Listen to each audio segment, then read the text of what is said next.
জান্নাতুলের আব্বু, বলো। তুমি সালমা খাতুন মনি আপুর সম্পর্কে কিছু বলো। 2022 সালে যখন কারেন্ট শর্ট লেগে আমার 2 হাতই কাটা পড়ে, চিকিৎসাধীন শেষ করে আমি বাড়িতে আসি, তখন জান্নাতুলের আম্মু আছে। জান্নাতুলের বয়স 6 মাস।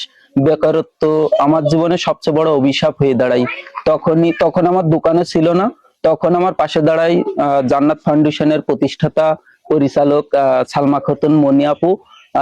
জান্নাতুলের আম্মুর একটা সেলাই মেশিন দেয়, যেটা চালিয়ে সেই সেলাই মেশিনের উপরে নির্ভর করে আমার সংসারের কিছুটা সচ্ছলতা ফিরে আসে। অনেক অনেক দোয়া রইল জান্নাত ফাউন্ডেশনের জন্য, দোয়া রইল সালমা খাতুন মনি আপুর জন্য। আর আপনাদের কাছে একটাই চাওয়া থাকবে, আমরা হয়তো সব সময় ভালো কাজের সাথে অংশীদার হতে পারি না, কিন্তু এইসব ভিডিওগুলো শেয়ার করে এই মানবিক কাজগুলোর প্রতি উৎসাহ দিতে পারি আমাদের জান্নাত ফাউন্ডেশনের চেয়ারম্যান আমাদের সালমা খাতুন মনি আপুর। এইসব ভিডিওগুলো আপনারা সর্বোচ্চ শেয়ার করবেন, কারণ আপনার আমার শেয়ারে হয়তোবা আপুর কাজের অগ্রগতিটাও অনেকটা বেড়ে যাবে।